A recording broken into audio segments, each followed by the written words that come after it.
Je vais vous faire gagner du temps. C'est une façon humble de me rendre utile en squeezant ce que j'ai prévu de vous dire. Donc j'ai gardé que ce qui est intéressant, j'enlève tout ce qui est profond.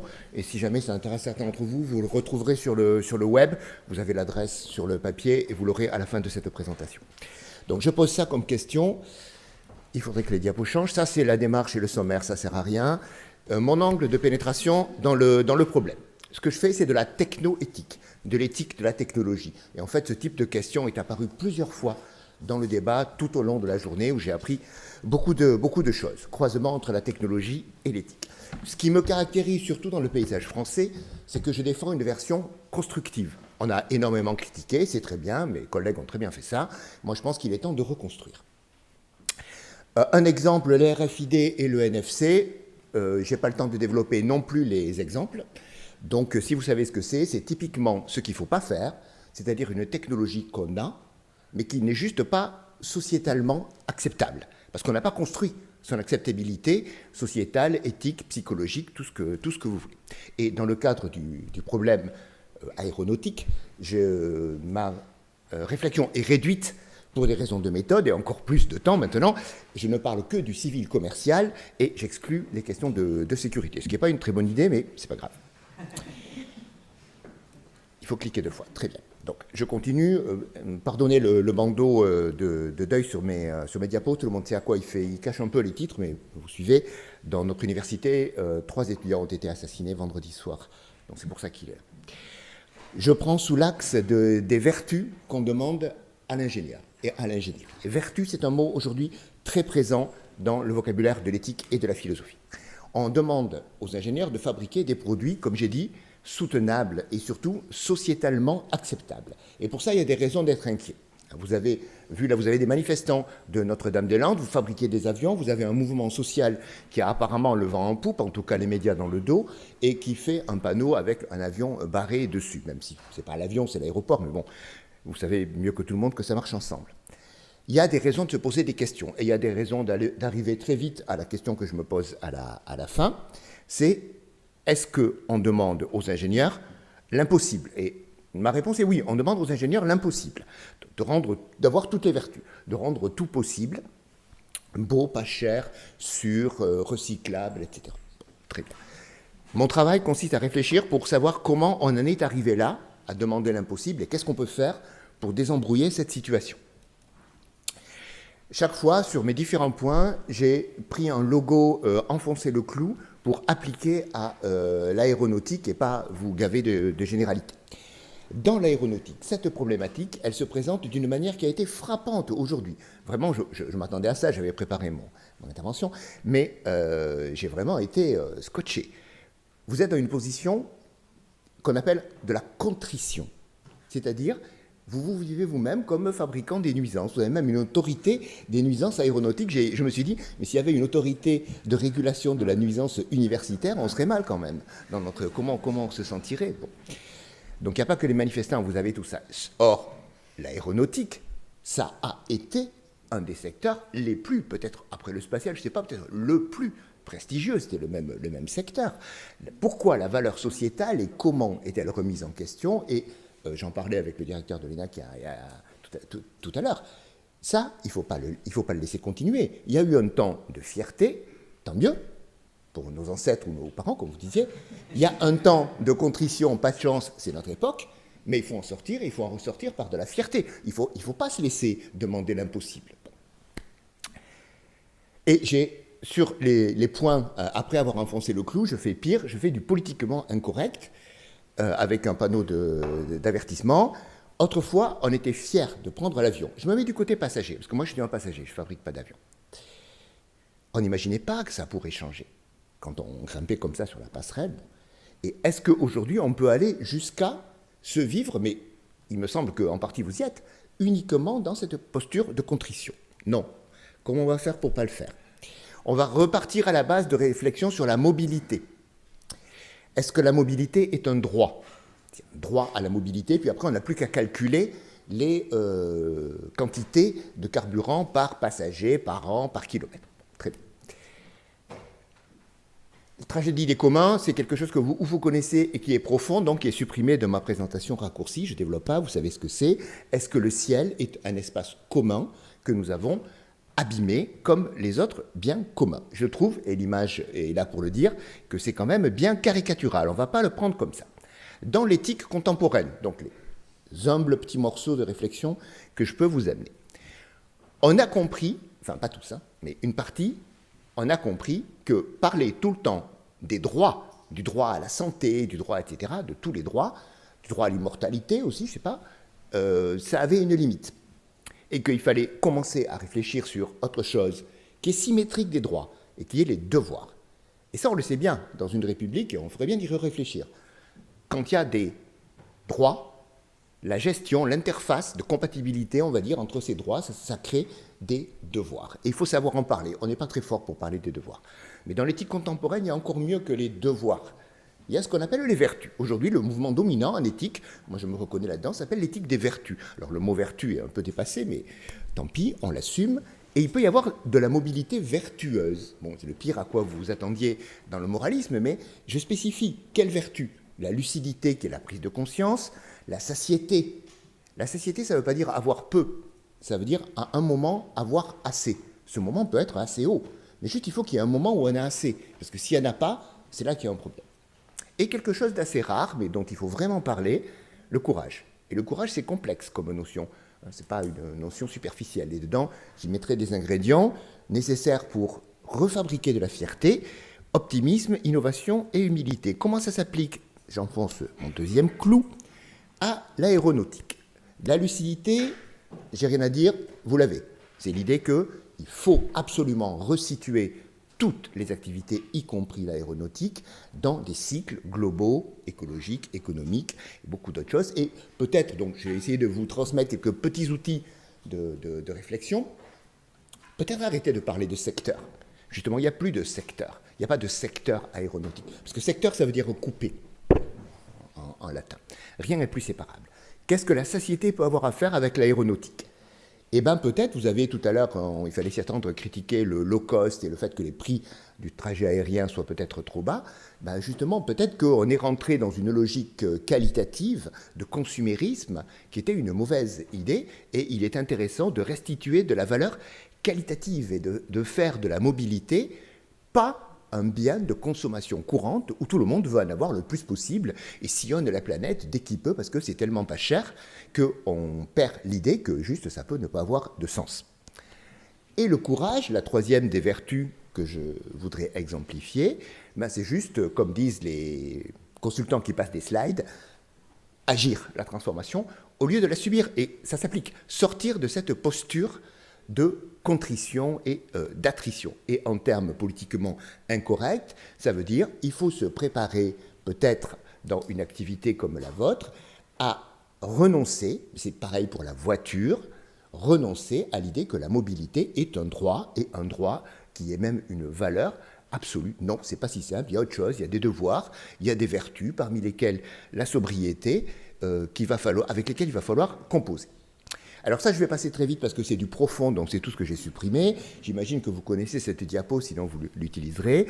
Avec une image comme ça, c'est pas la peine de faire des discours. Je veux juste dire un mot sur le Dieselgate, qui est l'affaire Volkswagen, qui atteint la crédibilité de ce que quelqu'un a appelé tout à l'heure la propagande corporate, dont ils traînent des morceaux ici ou là, vous avez peut-être remarqué. La façon qu'ont les entreprises de se vanter de leurs vertus, ça marchait déjà presque pas. Ça ne marche que pour les agences publicitaires qui escroquent ces entreprises-là. Je crois que ça va marcher vraiment de moins en moins et presque plus du tout. Donc il faut trouver autre chose. Et dans cette autre chose, il y a besoin de la vertu, je souligne que la plus intéressante, pas seulement la sincérité, mais le courage. Et il y a besoin de quelque chose que j'applique tout de suite aux ingénieurs, c'est pas que du calcul. Les problèmes ne sont pas, je ne dis pas que c'est le défaut des ingénieurs, je travaille pas mal à l'école d'ingénieurs, j'en connais, j'en côtoie, il n'y a pas de problème, hein, mais il faut être capable de faire du calcul, sinon l'avion ne va pas voler, je suis d'accord avec vous, et mon micro-ordinateur ne va pas marcher. Mais il n'y a pas que du calcul. Et dans les prouesses d'ingénierie, je vais en prendre juste une, les produits de Apple, c'est clair qu'il n'y a pas que du calcul.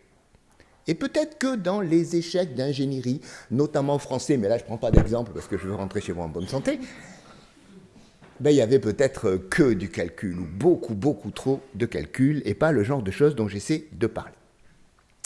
Deuxième élément. Dans la soutenabilité, on ne va pas revenir en arrière, et ce que vous avez dit sur l'hélice, c'est tout à fait ça. On ne revient pas en arrière, on va vers l'avant, vers quelque chose qui s'appelle la postmodernité, ce qui vient après la modernité. Mais ça, bon, les philosophes connaissent cette notion depuis très longtemps, depuis les années 70, mais probablement elle ne s'est pas bien diffusée. La postmodernité, ça veut dire aussi qu'on arrête d'être moderne, on n'est plus moderne. Parce que moderne, c'est une histoire. C'est ce que les philosophes appellent, enfin les théoriciens de la littérature, du narratif, quelque chose qu'on se raconte. Cette image, c'est du narratif de l'aviation. On ne va pas y renoncer. On ne va pas revenir en arrière. On va aller vers l'avant par rapport à ça. On va introduire d'autres valeurs en changeant de narratif. Il faut inventer de nouveaux narratifs. J'enfonce mon troisième clou en appliquant à l'aéronautique. Le narratif est très fort dans l'aéronautique. Mon grand-père a travaillé à Sud Aviation. Il a côtoyé les héros de l'aérospatiale. Ben, c'est le plus prestigieux narratif que j'ai entendu dans ma famille. Donc là, on est sur quelque chose qui est un narratif typique de la modernité, de tout premier plan. Ce narratif, il est contestable. Il est contestable au moins, alors, de tout un tas d'angles différents et profonds, mais j'ai supprimé tout ça, au moins sous un angle qui va devenir très important en France aussi, où on est un peu en retard, les problèmes qu'on appelle de genre. Ce narratif, il est quand même assez masculin en termes d'héroïsme, de guerrier, et peut-être qu'il faudrait y restaurer d'autres formes. Et je mettrais vaillance à la place d'héroïsme, juste parce que ça marche mieux, plus discrète et plus féminine. Alors, je ne fais aucun commentaire sur le ratio de genre entre garçons et filles à l'ENAC. J'espère que pas loin, un jour, va s'implanter une fac de psycho ou quelque chose comme ça pour que vous puissiez vous reproduire, parce qu'il va y avoir des difficultés. Et de manière politiquement incorrecte, je vous suggère de féminiser. J'ai une solution pour l'aéronautique, c'est féminiser massivement. Il y aurait d'ailleurs beaucoup à dire sur les tribunes et les interventions dans la salle. Si on faisait une analyse de genre, ça serait un peu accablant, donc je ne le fais pas. J'en viens à l'ingénierie et aux éthiques de l'ingénieur. Bon, c'est un gros domaine, il est bien balisé, et il faut un semestre pour faire un cours d'introduction aux éthiques de l'ingénieur. Comme j'ai 3 minutes, évidemment, je ne le fais pas. Il y a des standards, des choses qu'aiment les ingénieurs. Il y a des standards éthiques. On sait les définir. Il y a des codes, et ils sont définis par les ingénieurs. Et là aussi, la France n'est pas en avance. Ce qu'il faut comprendre, c'est la seule idée, je vous ai dit, je garde que le intéressant. La seule idée intéressante à méditer, c'est que l'éthique de l'ingénieur, les questions éthiques au sens le plus large, c'est autre chose que du calcul, et en fait c'est autre chose que de l'ingénierie au sens normal du mot, que je vais définir dans la diapo d'après. Mais ça doit se faire à l'intérieur de l'ingénierie. C'est ça qu'il faut comprendre. C'est que la nouvelle, à mon avis, la nouvelle configuration, c'est que les problèmes non techniques sont à l'intérieur de la technique. On ne fabrique pas un objet technique. Je ne veux pas prendre d'exemple de l'industrie française, mais vous les connaissez, vous allez les reconnaître. On ne fabrique pas un objet technique que technique, en disant après à ses commerciaux, ben, allez me vendre ça, et à ses communicants, allez me faire accepter ça par l'opinion publique. Ça ne marche plus. Ce n'est pas comme ça que Apple a fait. C'est que le vécu intime, psychologique, affectif, symbolique que les gens ont du rapport avec les smartphones, avec le cloud, avec les données, ben, il est à l'intérieur du nouvel iPhone, et c'est pour ça que les gens vont l'acheter en masse en faisant la queue et en le payant très cher. C'est parce que dans l'ingénierie, il y a eu quelque chose qui n'était pas que de l'ingénierie et du calcul, fait par des ingénieurs qui sont évidemment excellents. Je pense que vous avez compris la logique. Je vous laisse lire et méditer chez vous, mais comme c'est profond, je le saute. La définition de mon excellente collègue française, Christelle Didier, de l'ingénierie, et je prends que la fin. C'est que ce que vous faites, vous les ingénieurs, ça impacte les humains et la nature. Et je critique à distance ma collègue, c'est plus facile, en contestant impact. Aujourd'hui, ce n'est pas un impact. Nos activités n'ont pas un impact sur la nature. Parce qu'un impact, c'est un phénomène percussif. Mais il n'y a pas de percussion de la technologie. C'est parce qu'elle est partout. C'est un autre terme technique, elle est pervasive. Elle est partout. Elle s'infiltre partout et elle se répand partout. Et il n'y a nulle part un impact, parce qu'elle est partout. Donc, Ce sur quoi il faut réfléchir, ce n'est pas aux impacts de notre secteur. Plus de secteur, plus d'impact. C'est à la manière dont il n'y a plus de périmètre. C'est à arrêter, alors que typiquement, un ingénieur délimite un périmètre et ses indicateurs. Ben, il n'y a pas de périmètre et il y a beaucoup trop d'indicateurs et qui sont des indicateurs flous. Et ça caractérise très bien le post-moderne qu'on essaie de comprendre. J'enfonce le clou sur l'aéronautique. C'est la notion de valeur qui change. Ce qu'on appelle la chaîne de valeur dans la théorie de l'entreprise, où la création de valeur est sortie du périmètre des indicateurs techniques et économiques. Or, je travaille avec pas mal d'entreprises, y compris des grandes et des prestigieuses. Tout le monde dit que ça fait longtemps qu'ils font autre chose que les périmètres techniques et économiques et surtout financiers. Mais dès qu'on regarde un peu, dès qu'on sort du discours des dirigeants, c'est pas vrai. C'est pas du tout vrai. Ça n'est pas mis en action. On ne fait toujours que du technique et de l'économique. Et par économique, il faut entendre à la fin très très vite du financier. C'est ça qu'il faut changer. Et je le mets sous une forme politiquement incorrecte en disant, avec les excuses, et je représente la société sous un angle un peu incisif, qu'un avion vole de manière parfaitement sécurisée, confortable et pas chère, ça n'intéresse plus personne, il n'y a plus de valeur là-dedans. C'est tenu pour un acquis. C'est tenu pour un acquis.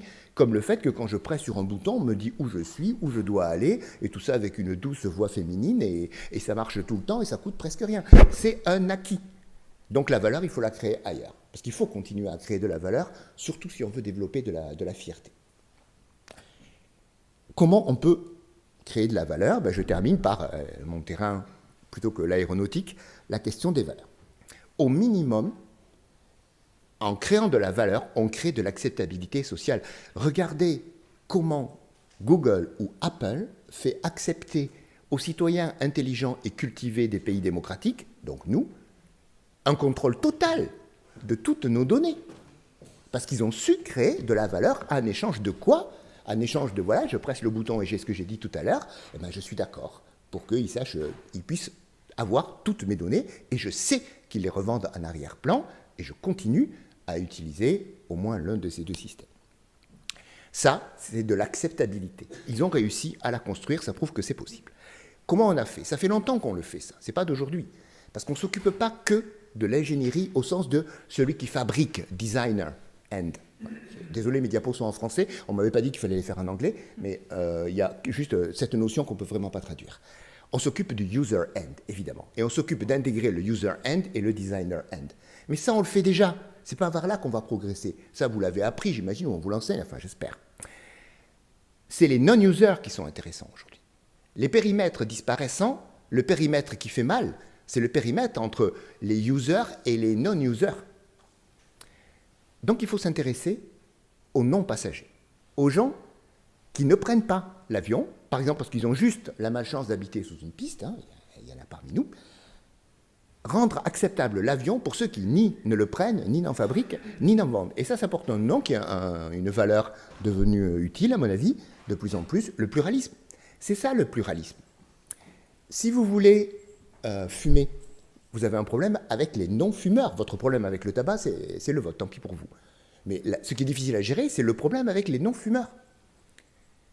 Si vous voulez faire tout un tas d'autres activités, vous devez, dans le monde contemporain, et je prends un exemple auquel tout le monde réfléchit, si vous voulez manger halal, vous avez un problème avec ceux qui ne veulent pas manger halal. Et comment vous allez faire cohabiter les fumeurs, les non-fumeurs, ceux qui ont des interdits religieux et ceux qui n'en ont pas, ceux qui ont toutes sortes de besoins, de demandes ou d'exigences, et ceux qui n'ont pas les mêmes. Si on ne fait pas ça, on ne fait pas une société pluraliste, et on est certain qu'on va à la catastrophe.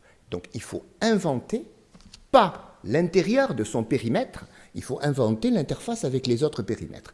Comment ça s'applique à l'aéronautique? D'une manière que je trouve complètement frappante, parce que c'est pas ma spécialité, mais j'ai regardé qu'est-ce que je connaissais sur l'aéronautique. Je connais le premier livre, qui est le grand classique, un des meilleurs classiques de philosophie de l'ingénieur, et qui porte justement sur l'aéronautique, notamment le dessin, l'histoire, et même une très bonne philosophie et sociologie de l'histoire des dessins d'ailes d'avion. Et un deuxième livre, dedans, on parle que des ingénieurs. On parle que technique et que technologie. Il ne s'intéresse pas à rien, il s'intéresse à rien qui n'est pas technique. Deuxième livre, un collègue sociologue, donc qui fait des sciences humaines, Lui, il a étudié le passage aux commandes numériques dans les avions et il ne s'intéresse dans ce livre que au conflit et à sa réconciliation entre les pilotes et les ingénieurs qui veulent leur coller des automatismes pour les remplacer. Dans cet avion, où il y a les ingénieurs d'essai et les pilotes, il manque quand même quelque chose. Il manque les passagers, vous êtes d'accord? Mais il manque surtout les non-passagers. Pour que cet avion ait un sens, il faut qu'il y ait des passagers. Parce que si les ingénieurs et les pilotes d'essai volent ensemble, c'est sympathique, mais à un moment, je crois qu'il n'y a ni modèle économique, ni surtout acceptabilité sociétale. Il faut qu'il y ait des passagers. Mais pour qu'un avion vole avec des passagers, il faut que les non-passagers, qui sont beaucoup plus nombreux, le laissent voler. Et je crois que c'est là qu'on a un problème. Réfléchir sur les non-passagers. Conclusion, bilan et pour action, si vous voulez. Une chose à ne pas faire, c'est se tromper quand on prend un tsunami en face. Ce que j'appelle nouvelles valeurs, les choses que j'ai évoquées, je suis convaincu que c'est un tsunami. Et un tsunami, ce n'est pas une fuite dans la plomberie, un petit problème technique, et ce n'est pas non plus une montée des eaux passagères qui va se calmer. C'est un tsunami. Si vous avez l'esprit pratique, j'espère que vous l'avez, vous dites, oui, en fait, et comment on gère un tsunami? Eh bien, on gagne des lieux élevés, il n'y a que ça à faire. Il ne faut pas s'imaginer qu'on va faire une enceinte garantie par une autorité de certification qui va protéger contre le tsunami et qu'on va pouvoir mettre sa centrale derrière. Non, il ne faut pas faire ça. Il faut se mettre sur des lieux élevés. Justement, on essaie en réfléchissant d'aller vers des lieux élevés. Ce qu'il faut comprendre, c'est que, je l'ai dit tout à l'heure, j'espère clairement, les questions qui ne sont pas techniques, ne sont pas des accompagnements, ne sont pas des annexes, ne sont pas de la gestion post-conception, elles sont au cœur des problèmes techniques. Et elles ne sont pas en confrontation avec les problèmes techniques. Les non-passagers ne sont pas les ennemis des non-passagers, des passagers. Et parfois, d'ailleurs, ils deviennent passagers. Donc, en fait, c'est un deuxième miracle. On demande aux ingénieurs, peut-être pas l'impossible, mais un miracle. Et ils vont le faire, puisqu'ils ont déjà fait un premier miracle. Faire voler les hommes dans les airs, en sécurité, pas cher, etc. C'est un premier miracle. Et vous, les ingénieurs, vous l'avez fait. Ce n'était pas l'impossible. Maintenant, on demande un deuxième miracle. C'est de rendre ce premier miracle acceptable. Acceptable par l'écosystème, acceptable par les systèmes de valeurs différents, sociétaux, tels que ceux du confort, par exemple, mais aussi peut-être politiques, économiques, géostratégiques, tout ce que vous voulez. On en est très loin. Et donc, c'est une nouvelle sorte de miracle avec, j'ai trouvé que c'était une idée qui marchait bien, parce que c'est l'idée de s'élever vers le haut, et en un sens où l'ingénieur aéronautique, à mon avis, en est familier, c'est une nouvelle sorte de portance qui est demandée à l'ingénierie. Je suis désolé d'avoir fait aussi bref, je vous remercie pour votre attention, et je reste 15 minutes à votre disposition. Merci.